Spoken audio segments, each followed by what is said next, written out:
Welcome to the Rabbi and the Shrink. This is Dr. Margarita Guri, Dr. Red Shoe, and my favorite rabbi, Yonason Goldson. And today we have Giancarlo Pitocco. He is here to answer the age-old question of what could you accomplish if you weren't being distracted by all of your gadgets? So welcome, sir. Thank you so much for having me. It's a pleasure to be here with you both. It just shows good judgment on our part. We're delighted. So you've had an interesting journey. You're an ex-Facebooker. You've been all over the place. You've done talks for the World Economic Forum and TEDx. And here you are. What is it that you are eager to do now? And what's your message for today? I'm on a mission to help us reclaim our attention from constant digital distraction. All kinds of distraction, even beyond digital. But what seems first and foremost in our lives right now is the constant gravitational pull to the devices, the screens that we carry with us everywhere we go. And so I'm out there trying to help people understand their relationship with technology a little better. In some ways, I feel like I'm a relationship therapist for people and their smartphones, and try to help people shift the habits that cause their attention to be completely hijacked by digital distraction, so that they can live lives that are more in line with what they actually want and hear, rather than what their phone is trying to tell them to spend their time and attention on. Wow. I mean, everyone needs that now.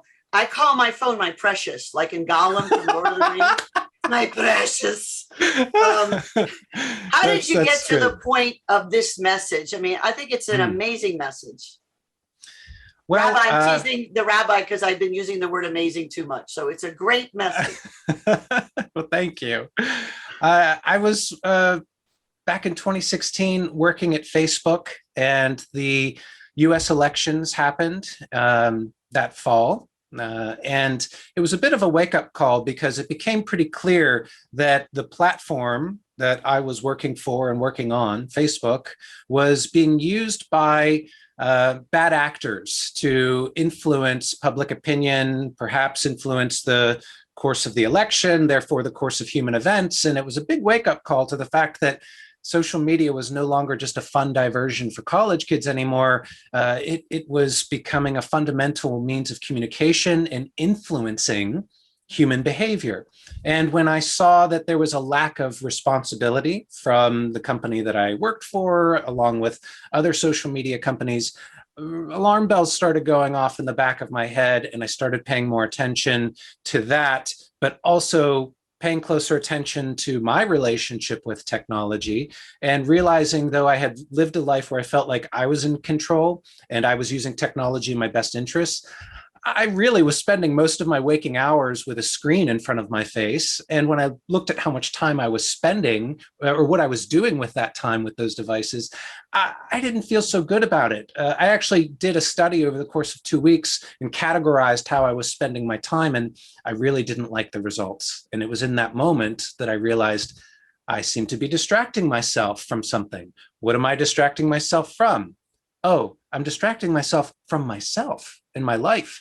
So that was the key insight that kicked it into high gear, where I'm like, okay, I've got to hit a big reset button on my relationship with technology. And fast forward, as someone who's always been a voracious learner, lots of curiosity, but then a capacity for being able to relate big bodies of knowledge to people in a really digestible way, naturally, it turned into me developing a curriculum and moving into more of the world of coaching and speaking and consulting on this.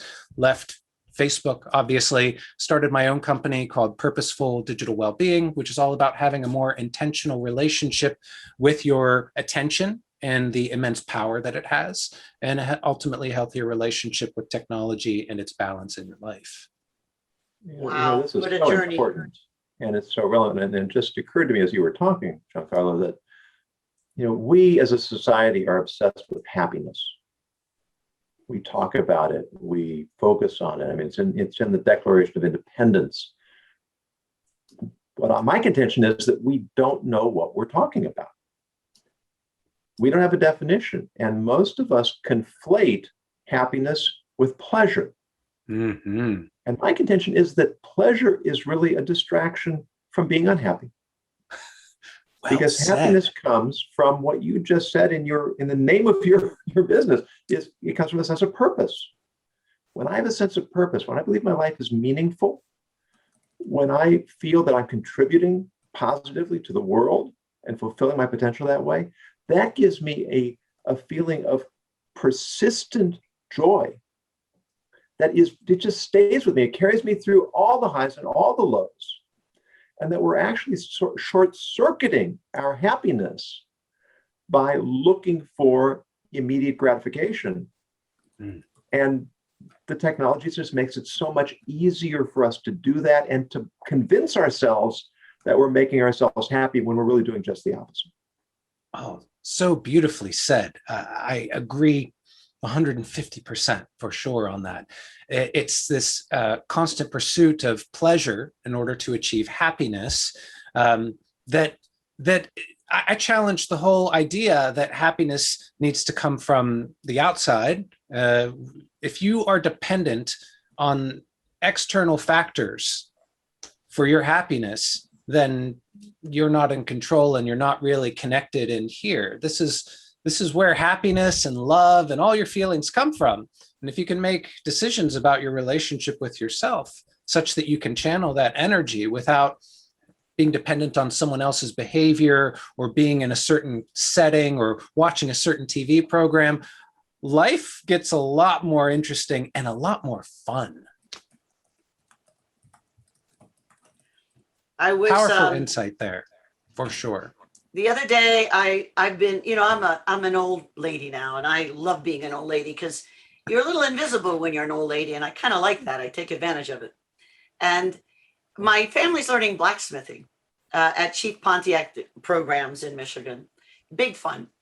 Someone told me something that was a joke, kind of a put down. They said that I was easily amused. I was made happy by little things. And I said, thank you. They were trying to make it a put down. So tell us about that. Why is it that, Rabbi, you've got the point, pleasure and happiness. We've got happiness in little things. Why is it that that was somehow an alleged put down? Wow. That as a put down. Yeah. I wonder if that's almost saying that you have an unsophisticated sense of humor. Yes. But which I do. Well, I've been accused of the same thing, and well, congratulations. Yeah, I too don't feel like it's a bad thing because if you can find the joy in the simple things, then you are a happier person than the person that lives maybe more in judgment and has this very high bar that they're measuring everything against to determine if they're going to be amused by it or not. But if you can be delighted by smaller pleasures, then you don't need this bottomless bowl of digital Doritos to munch on to satisfy that appetite for happiness or pleasure or stimulation. And there's a chemical reaction that's happening when we're checking our phones and scrolling through posts or watching little videos online that are kind of meaningless, but seem to tickle our brains or make us laugh. And it's this craving for dopamine that gets released when we do this. And it's not a satisfying experience. It is kind of like eating junk food, where the flavor profile of something like the Dorito, for instance, is engineered to be balanced such that it doesn't overwhelm your taste buds after just a few chips, but it's so delightful that it keeps you munching. And that is how social media feeds are designed as well, so as not to overwhelm the senses, but to keep you consuming. And that's the feed goes on forever. There is no end to the internet. There are not enough hours and minutes and days in your life to get through everything that's on the internet, even if you continuously scroll through it. So that's living in a perpetual state of unsatisfaction. And that to me sounds like an unsatisfactory life in the sum of things.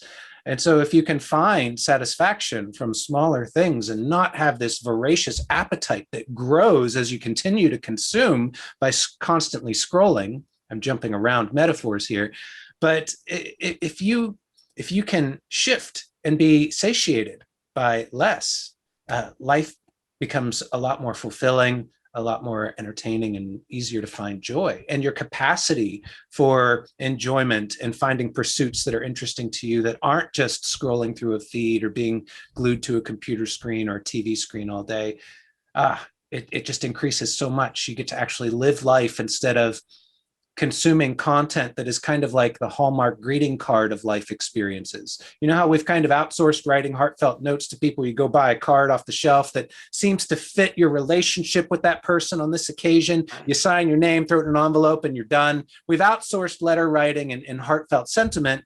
That's kind of what watching different types of television or online videos or scrolling through news feeds of other people's lives, that is us outsourcing lived experience to others. It gives us kind of a shadow of that emotional experience we'd get, the rush from watching someone else skydive, or the rush from watching someone else do a big, public presentation or run for office in an election, but never doing it yourself. When you look back on your life 20 years from now or later in life, how are you going to feel about that? Did you sit in front of a screen and watch everyone else do everything? Or did you go out and do things that make you feel proud? That's one of the measures of a good life, in my opinion, for sure, is, am I making my future self proud by the actions I take now? It's a beautiful formulation. And the money phrase I heard you use in your presentation is that our world has become all about comfort, convenience, and stimulation. And I mean, that just sums it up so accurately. In Hebrew, the word for a game or a toy is, or toys, or shashuim, and it's a double root. Shah means to turn toward. So when you repeat the root in the word, it means to turn towards, turning towards. Oh, wow. What's the purpose of a game? I still remember when my oldest son was, I think, 4 or 5 years old, and I was playing Chutes and Ladders with him. And we're playing along, and I see that he rolled the dice. He's going to land on the final square and win the game. And he moves the dice. He gets there and says, "You won." And he looks at me and he bursts into tears. So what's wrong? He says, "I want to keep playing." And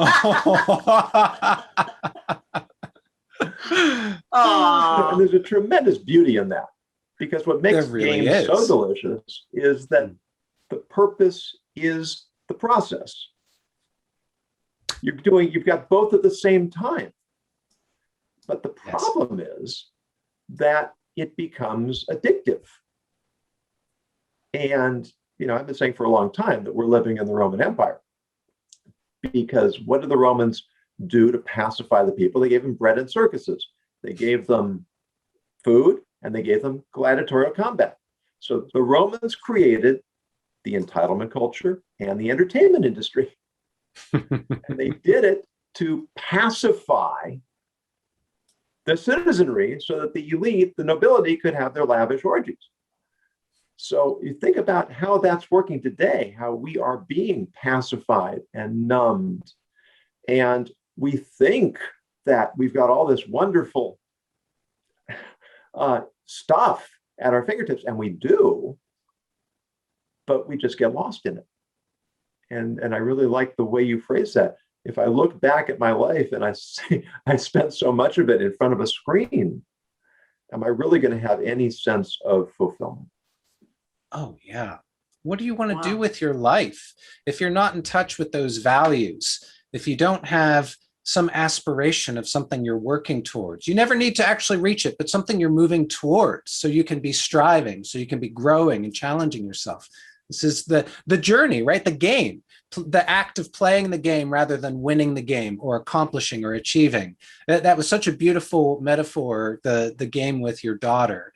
That's it. I mean, when it's over, it's over. You want to have played really, really well. You don't want to keep playing just to achieve, for sure. But you have to know on that life scale, what are you working towards? And maybe that changes, and maybe values shift over time as well. In fact, they should, as you grow and you achieve new levels of what normal is to you. If you're not challenging yourself, pushing the boundaries of what is familiar and comfortable to you, then you end up with a feeling of stagnation in your life. The folks who are happiest, they tend not to be the wealthiest people that you know. They tend to be folks that know why they're doing what they're doing, and they're not chasing specific goals and outcomes. They're being choiceful, intentional, purposeful. Take your pick of the word. They know what's driving them in here. So that's the whole ball game right there in life. People ask, well, how do I, what's the right thing to do in my relationship with technology? Is this right? Is this good? Or is this bad? This thing that I do? I'm in a long distance relationship. We spend a lot of time on devices. Is that okay? What do you think? And it's really a question of, are you using the technology in service of your needs, your values, or your aspirations? And if yes, great. But the answer to that for you is going to be a little different from me because of those very things. It's not a black and white, yes or no, is this right or is this wrong? Now, there's some obvious stuff on the extremes, but for the most part, your typical use of devices should be based on that. And you were talking before about, we are craving this constant stimulation. And one of the things that I ask people to do, whether I'm coaching them one-on-one, I'm an executive coach, or if I'm doing a digital well-being workshop with people, is to put something on the devices that distract you the most. Maybe if it's your phone, creating a background that says something to you, like, what are you seeking? Or putting a Post-it note on your television and asking yourself, is what I'm seeking in this moment as I reflexively reach for my phone, is it something that's actually available in this little sliver of aluminum, glass, and silicon? Or am I actually seeking a meaningful human connection of some kind? Should I be calling up a friend? Should I be making plans to go see someone? Is there something I need to talk about? Is there a feeling in here that's making me uncomfortable that I'm trying to numb by scrolling through a feed or going on Reddit and watching a bunch of meaningless videos to distract myself from those feelings?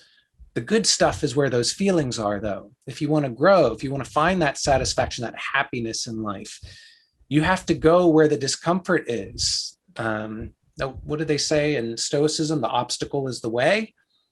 And if we have a whole culture of avoiding the obstacle, and we have so many tools for it. We carry this around everywhere. Like the only time you're not plugged into your phone is when you're in the shower or when you're asleep. But now we have sleep tracking devices that'll tell you what you did all night. And we have voice assistants that you can talk to while you're in the shower and all of that. So there really is no escape from it. But so it's a tide. It's waves coming at us of constant digital stimulation and opportunities for consumption and distraction. We have to choose how we navigate that ocean and those waves. You are the navigator. The stuff coming at you is not the decider of how you use your time and attention. You are. But it's so easy to just surrender that autonomy, that authority, that agency over how you decide how to spend your time and attention. And it's now ingrained in us. When I work with these executives who are bombarded with emails and calendar invite on top of calendar invite, they have no control over their day. And then they wonder why they don't feel like a good leader and their company's not going in the direction they want it to. You've got to create space. You've got to say no to a lot of things so you can say yes to what really matters.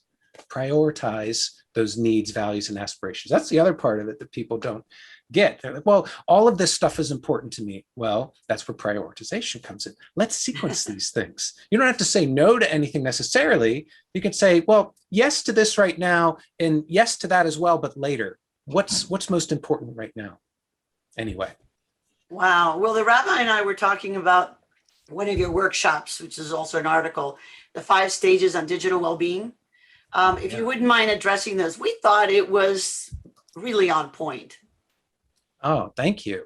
Well, so I talk about the 5 areas I've seen rise to the top after years of working on this and speaking to people and seeing, what are people really wrestling with here? And what are the areas in which they're able to most easily gain traction to shift that relationship with technology and ultimately with themselves and their attention. And there are 5 areas that I tend to focus on based on that. It's the power of your attention, your values, boundaries, high quality leisure time. How you use your leisure time is really important. We've lost the fine art of good leisure time. And the last part is solitude, which is time spent free from the thoughts or ideas of others. It doesn't mean loneliness. I think solitude gets a bad rap. But attention, let's talk about that. Let's go through these quickly, just to give you a sense of the issue. Each one of these could be a workshop unto themselves. But your attention, it is the one power nature has given you for creating your life. It is the power you have for focusing your consciousness over a period of time on something specific. And what you choose to focus it on becomes your life. And you could think of it like the needle or the stylus on a record player. And where you drop that needle, if it were the power of your attention, determines what music gets played. And so, you want to be the DJ of your life. You want to determine what music gets played by placing that needle carefully on the things that matter, are important to you, that bring meaning into your life, rather than letting the buzzes, dings, notifications of your technology dictate where that needle of your attention goes. So we have to be very choiceful about that. And then the other part is values. This is actually perhaps the biggest thing, but it's I think the hardest for people to wrap their heads around and start making progress on, because a lot of us just don't actively live life in touch with our values. We're not taught in general to be in touch with our values and what they are and how to recognize them. But if you have a set of values that guide your behavior, it becomes really easy to decide in the moment, is this good for me or bad for me? Is this the right choice or the wrong choice? And it doesn't have to be that black and white, but that's meeting people where they are when I talk about this. And I actually draw a lot of inspiration from the Amish, who I'll tell a quick story about how they decide whether or not to integrate technology, the little technology they allow into their communities, because they're famous for saying no to a lot of the modern conveniences and technology we use. But someone in the community could come to the board of elders in that community and say, hey, I see people are using these smartphone things in town. They seem like a very handy, productive thing. I think we should try them out. They might say, okay, well, you are the only one in our community who can get one of these things first. We're going to give it maybe a month or two, let you try it out. You can only use it in these circumstances.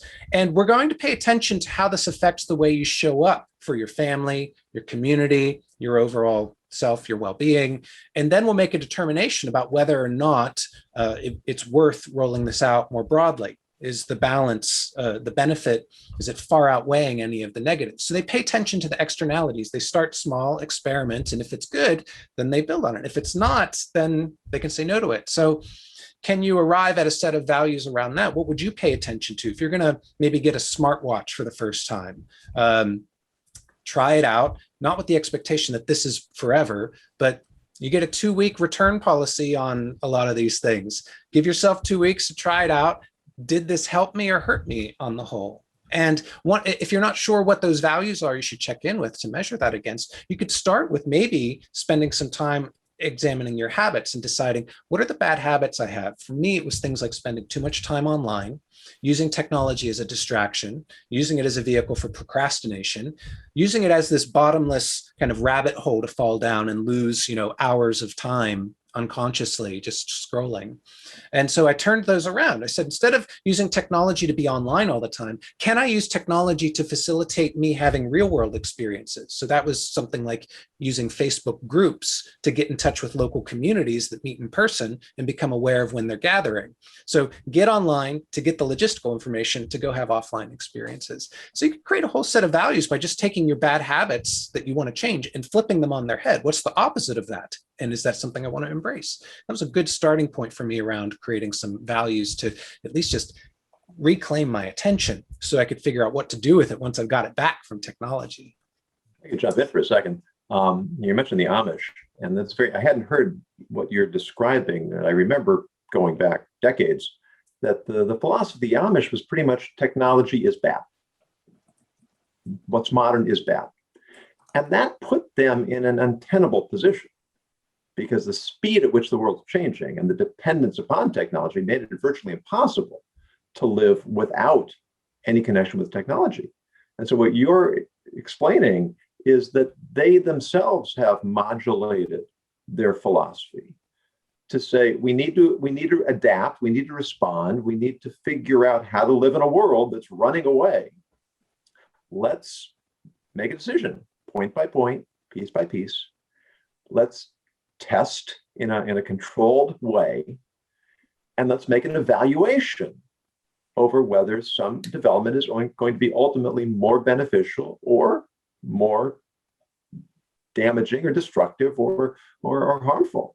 And then allow that to shape our decisions moving forward.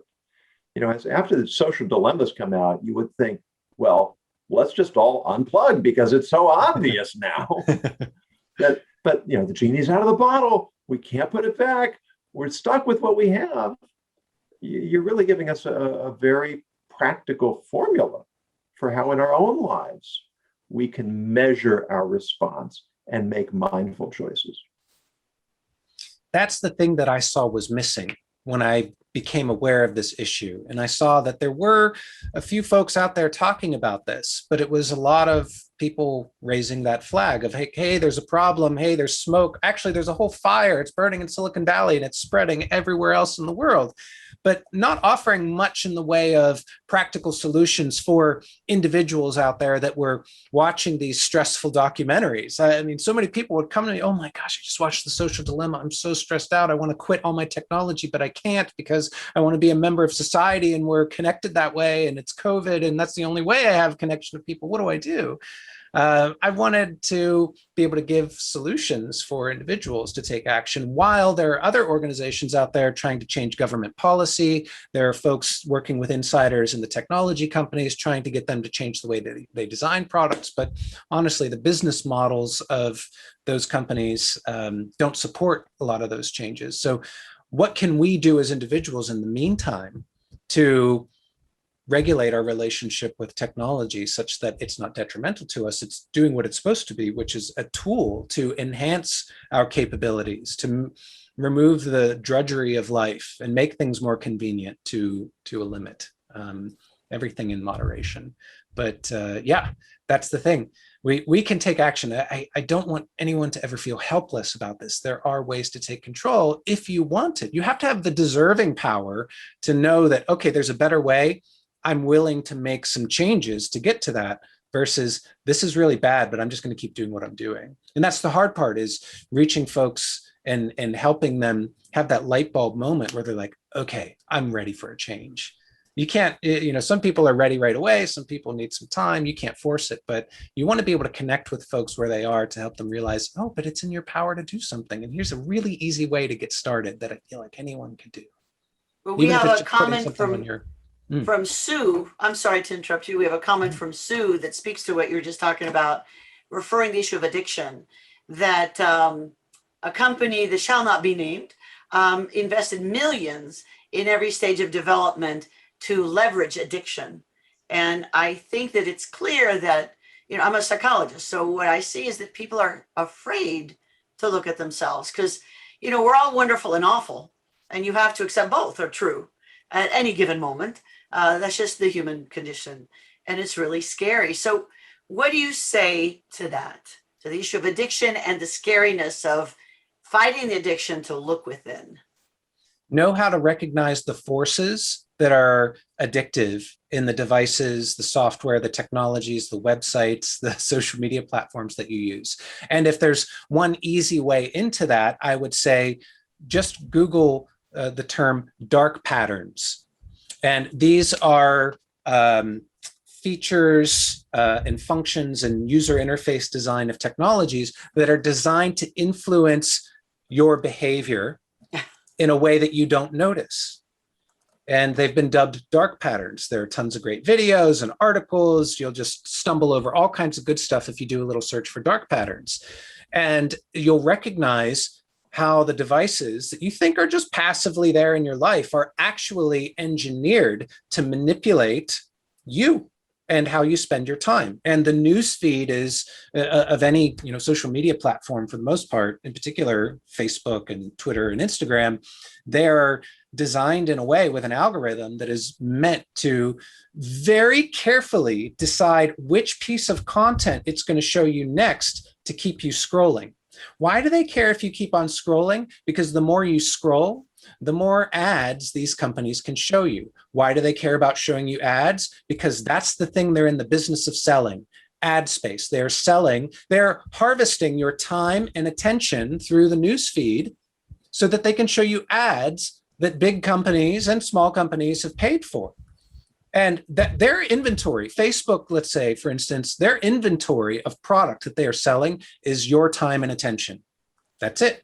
And so the more you give them, the more they can sell, the more ads they can show you, the more stuff you can buy that you probably don't actually need. And the cycle continues. And so everything's been engineered in this way. You know, one of my favorite examples was more relevant a couple years ago when it first happened, but you saw YouTube introduced an autoplay feature where when you finish watching one video, the next one would start playing a few seconds later, and it would pick one for you based on what it thought your preferences were to keep you watching. It's awful. It is so addictive. It's awful. So that's a dark pattern right there. Yeah. And what happened? Well, everyone else had to compete with that. All of a sudden, Facebook introduced autoplay, then Netflix, and everyone else, because they were stealing market share or the share of your time and attention by having autoplay. If you just sit there cruising on YouTube 30 minutes longer than you would have otherwise because of that feature, that's time you could have spent investing in your Netflix subscription or paying for Hulu or using one of these other platforms. So they realized to compete with each other, to hold on to your attention, they all had to roll out those kinds of dark patterns. There's a great book called The Attention Merchants by Tim Wu, that if that's something you want to learn more about, the business model that powers these choices to engineer products to be more addictive, that's a great one. And the first step for change is awareness of the problem. So the more you can do to educate yourself by watching some of these documentaries, learning about dark patterns, reading books like The Attention Merchants, the more you can recognize this in your everyday life and then be choiceful about, is it serving me to allow that dark pattern to influence me, or am I going to now avoid that and recognize that I get to choose how to navigate here? Well, that really speaks to the whole issue of ethics here, because what they're doing is they are turning us from consumers into commodities.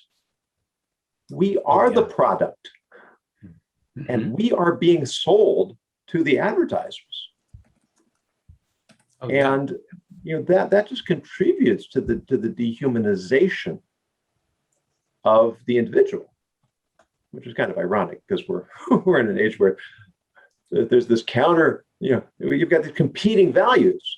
Everybody's talking about individual rights and individual autonomy, and everybody should be equal and have equity. And then we've got a whole system that is designed consciously to devalue us and dehumanize us. And you wonder, why are we so dysfunctional? we're grappling with this conflict in who we are and what our society is. Oh, well, yeah. the rabbi wrote a book, Grappling with the Gray, and there it is. Love that. And I'll put that link in there. Douglas Rushkoff speaks about this issue a great deal around technology. He has a book called Team Human, where one of the examples he gives as a kind of metaphor for what's going on is that he talks about Silicon Valley is colonizing our minds. And what's the idea behind colonization? Well, powerful nations set up colonies in faraway lands to extract resources from the local people and local lands and bring them back to the kingdom. And that is what Silicon Valley has done with our minds. And when you look at some of these founders of the companies who have broken away and are doing other things, a lot of times the story is they had kids, they saw what was happening to their kids when they were using the technology, and that woke them up to this idea of, oh my gosh, look at what we've done. Look at what we've created and what it's doing to people. And that's when they stop using technology. That's when they leave the industry and start going out and speaking about these issues, is when they watch what they've created, harvesting the time and attention, the life away from someone that they very personally, deeply care about. And an innocent person, a young child, that wakes them up to this idea of colonizing the mind, where we're not taking care of ourselves and we're not paying attention to the forces at work that aren't in our best interest, but very much portrayed. I mean, if you listen to Facebook talk about what they create and what they do, you'd think it's like the greatest benefit for humanity that has ever existed. But they know how, I mean, boy, do they know how to spin a good PR story. It's impressive. As someone who comes from a communications background and knows the fine art of spin and PR and marketing, oh man, I think that's maybe their greatest product ever in a defensive way, is their ability to tell a good PR story, even though all the natural press about them is bad, the organic stuff. But when you hear them talk, it's like, oh, wow, that Kool-Aid is delicious. Well, luckily you have some good Kool-Aid. You have those 5 points. I want to make sure we get through them. We have attention and values, and then we have boundaries, high quality leisure time, and solitude. Why don't you finish up addressing them? Because I'm sure the listeners are eager to learn from your Kool-Aid. I'll hit those last ones pretty quickly for the sake of time. Boundaries. So boundaries create space for you to apply your attention purposefully and navigate by your values. Boundaries are really about saying no to the constant demands that are put on your time and attention every single day. If you work in an office as part of a team, you have the tasks that are important to you to get done for the role that you're in and the goals you have for where you're going in your career and the benefit you want to provide to the company that you run or you're a part of. But lots of other things are going to come up in your day every minute to vie for your attention and to distract you. It could be emails from colleagues asking you to handle something that they need help with. And if you're not clear on what your boundaries and priorities are, then you're never going to get to the important stuff. And that's true on that microcosm level of how you spend your workday, for example, but it's true in life. If you are constantly putting off the things that are important to you because of things that are just right in front of you, you're allowing yourself to be led by your nose through life. You need strong boundaries to create space in your life for things that are important to you, something that can hold water and not leak every time someone comes up and tries to poke a hole in it with a demand, or your phone buzzes, or there's a news feed calling for you. You need those healthy boundaries. And one way to start doing that with technology that I often recommend is finding a place to charge your phone at night that's not in your bedroom. And maybe getting something like an alarm clock, because that's the thing people always say, well, my phone is how I wake up in the morning. If I charge it outside of my room, how am I going to wake up? Look, you go on Amazon.com, search alarm clock, you can get them for like $6. Your local grocery or your local drugstore usually has them too. Go out and invest in an alarm clock. You get more sleep and wake up feeling more energized than if you fall asleep scrolling every night. So boundaries, that's one step to take towards it. Keep phones and digital devices out of the bedroom. Next one I want to talk about is high quality leisure time. We've lost the art of cultivating high quality leisure time. And that requires spending some energy on an activity that engages the mind or helps you connect socially with someone having a shared experience, rather than what we typically think is like, oh, I had a long day of work. I just want to turn off my brain. I'm going to plop down on the couch, maybe pour myself a glass of wine, order some delivery, and let Netflix autoplay carry me through my evening till maybe I fall asleep on the couch or it's time for bed. I wake up, I rinse and repeat, and that leaves you feeling de-energized. If you were to spend that time instead, sure, go watch some Netflix, have an episode of something, 30 minutes, but do something. Is it a hobby? Is it designing something, building something, working on a puzzle with a member of your family, doing some home improvement stuff, learning a new skill, growing in some way, creating something tangible, perhaps. This is something that takes a little bit of energy, which is counterintuitive when you're feeling like low energy after a long day. But when you put that energy into it, it's a really great investment because you get a whole lot of energy back. You feel better about how you spent that time. You wake up the next day feeling more energized and looking forward to more of that if you can find the right thing. A little curiosity goes a long way there. So that's one of the things we need to do. And human connection is a big part of that. I talk about the art of social nutrition. An in-person, face-to-face time with people is so much more energizing than just texting or commenting on social media. So seeking out real interaction where you get the full spectrum of what our brains are designed to process socially, which is more than just the words that we're saying. It's the tone of voice, the gestures, facial expressions. Heck, it's pheromones and physical contact that's part of that feels nourishing to us and energizing to us. So seeking that out as part of high-quality leisure time is really important.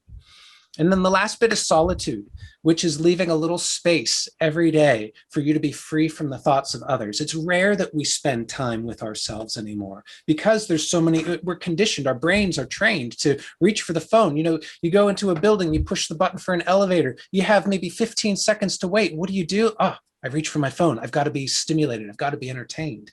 What happens if you spend a little time with yourself? Maybe just some eyes closed, putting your attention on your breath, 5 minutes, breathing. Oh man, it's really a powerful effect, a very centering effect where the stress can kind of melt away. You can be reminded of what's important. Maybe you take a walk, maybe you meditate, maybe you read a paragraph of something really inspiring from a book that you love or a poet that you love. Anything. Time free from the constant stimulation of the outer world is really important. So those are the 5 things: attention, values, boundaries, high quality leisure time, and solitude. Keys to reclaiming life from the areas where digital distractions constantly gnawing away and drawing us in. We have That was just spectacular. Rabbi, you have something before we do the word of the day? Yeah, so we have an acronym we've mentioned before for ethics. The E is empathy, the T is trustworthiness, the H is humility, the I is inquisitiveness, the C is courage, but the one that resonates here for me is the S, which is self-discipline. Because everything you say, it just makes so much sense. You can't argue with it. Nope.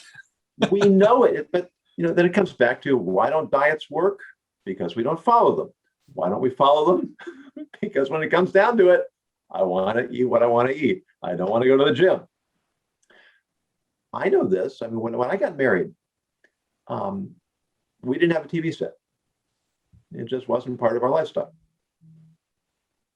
And that was, what did we do with ourselves in the evenings? Well, we're still married, so I guess it was okay. We played games, we read books, we talked, we went for walks, and then streaming came along. Oh, yeah. And, I know that I have better things to do, but it's just so easy. And fun. So easy. And fun. Yeah, it's the pleasure, Food, the pleasure factor. It is, it's fun. Good. It really requires self-discipline to get us to do what we know is in our own best interest. Mm-hmm. All right, so let me defend my fellow peeps for a second. Is there anything wrong with a purposeful Netflix binge? If it's serving your needs, your values, and aspirations in some way, then it's fine. Let's say you want to learn about, maybe you're an aspiring designer and you want to learn about the design industry. Netflix has a fantastic series on design and art and abstract art, and there's just a whole wealth of great things. It's like, if you've got this digital buffet in your living room available, all you can eat anytime you want, what are you putting into your body? If the information is like nourishment for your mind, your spirit, are you bringing in things that are nourishing for those things or not? What are you choosing to eat from the buffet? And sometimes what you want is to laugh. So you put on a few episodes of Seinfeld. Fantastic. Mission accomplished. That was my aspiration. I want to laugh tonight. My friends aren't available. I've got this streaming service at my beck and call. I'm going to put on a couple episodes of Seinfeld and appreciate that. But other times, maybe it's something else. And you have to think about opportunity cost, right? What could I have done with that time? And what is my consistent behavior pattern? Am I always doing this every night? And if I fast forward 20 years and keep doing that, how am I going to feel about having spent all those nights doing that? Or were there maybe some better things? What would me 10, 20 years from now say we regret not spending that time on? That can help motivate you and give you a powerful why. Like we were talking about at the beginning of this, having some meaning behind the actions that you choose. Having a strong why is everything. No one changes their behavior without some kind of positive cycle of incentives. And if you have meaning behind your actions, that's the ultimate of incentives, that you draw meaning from your actions and the way you spend your time, instead of chasing that pleasure, which is empty and hollow. And as soon as the experience ends, you're left with what you've been avoiding which is the discomfort here from not having that larger purpose or meaning or why behind how you live your days. Bravo. That is a great segue into the word of the day. The word of the day today is dissilient. Dissilient, which means to be bursting open or springing apart. And what you just described, Giancarlo, the emptiness that really results from being a perpetual consumer rather than a creator or a participant, an observer rather than a participant, is that when we live lives that are rich, I'm going to give a bonus word of the day. The Yiddish of this is plotz. I'm so excited. How do you spell that, Rabbi? Plotz. All right. And this is the way we should live life. That we just have so much swelling up inside us that it just bursts out of us, because that creates connection with others. When somebody's really excited, it's infectious. You can't. When somebody's giggling, you start giggling. Somebody's enthusiastic, you get enthusiastic. It's just human nature. We mirror one another. So if I'm lobotomized, then I'm going to pull you into that sort of stupefied state. If I'm really excited about something that's important and meaningful and valuable, I'm going to project that to you, and you're going to feel some of that excitement.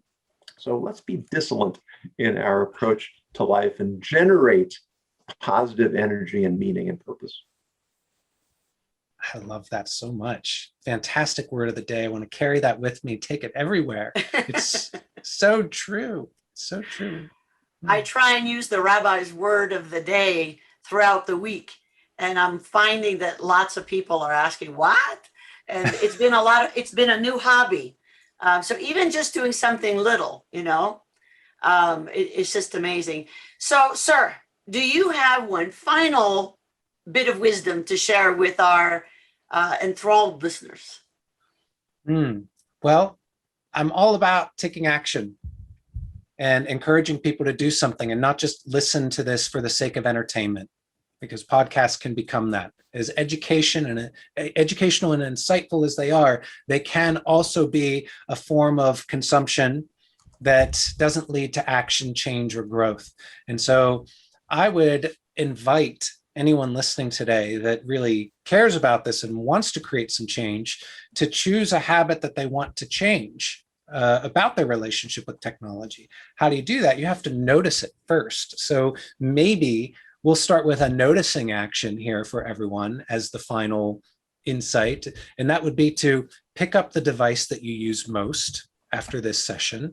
Maybe it's your phone, it's probably your phone, and go into the settings. And if you're on an iPhone, look for something called screen time. And if you're on an Android device, look for something called digital well-being.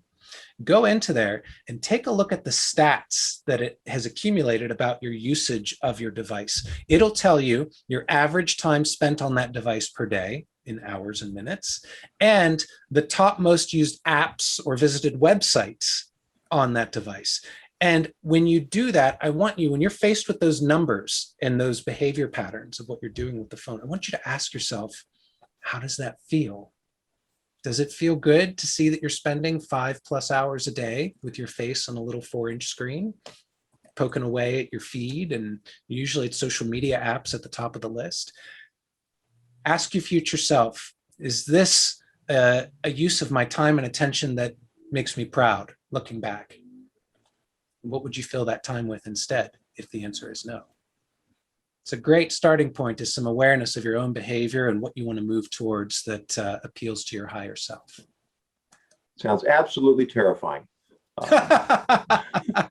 It's a good kick in the butt to get started. If I'm going to walk the walk, I'm going to have to do it. I'm going to say a Hail Mary. See, I'm Catholic, not very Jewish. I'm going to say a Hail Mary and then look at my stats. Perfect. That's the way to do it. Open mind, openness, and curiosity. See what happens. No judgment, and then take action. Keep that phone outside your bedroom. Well, thank you, Giancarlo. We are already planning to have you back because there's just so many so much more we can talk about here, but it's been a real eye opener and an inspiration. So thank you. And Doctor, do you have a last word for us today? I do, sir. The last word has to do with a question that Giancarlo asks, and I think it's a really good one. How would your life be better if your family had a healthier relationship with technology? And I think that question speaks to the main issue why people seek psychologists, coaches, consultants, trainers, teachers, is how to have a better, more fulfilling life. And what the good rabbi had talked about, to not confuse pleasure and happiness. So ask yourself, how would your life be healthier? And your relationship with yourself, with a community, with loved ones, with a superpower or God, if you believe in God, whatever. So I think sometimes asking the question, even if you don't know the answer, can be life affirming. So I'm going to tell you that the Rabbi, Giancarlo, and I have faith in you. We know you can do this. So ask away and let us know, please. Email us at podcast@therabbiandtheshrink and let us know, what have you done to change as a result of listening to Giancarlo Pitocco and his amazing thoughts on technology and healthy uses of it. Well, thank you, gentlemen, for joining us on The Rabbi and the Shrink. The good rabbi, my favorite. I'm always delighted. We'll see you next Tuesday. And Giancarlo, we will have you back because you are now a good use of our time. So what an honor. Thank you so much. We're hoping to be a good use of your time. Indeed, it would be a delight to return. Thank you so much. It was really a pleasure chatting with you. All right, everyone, stay well and lead an ethical life.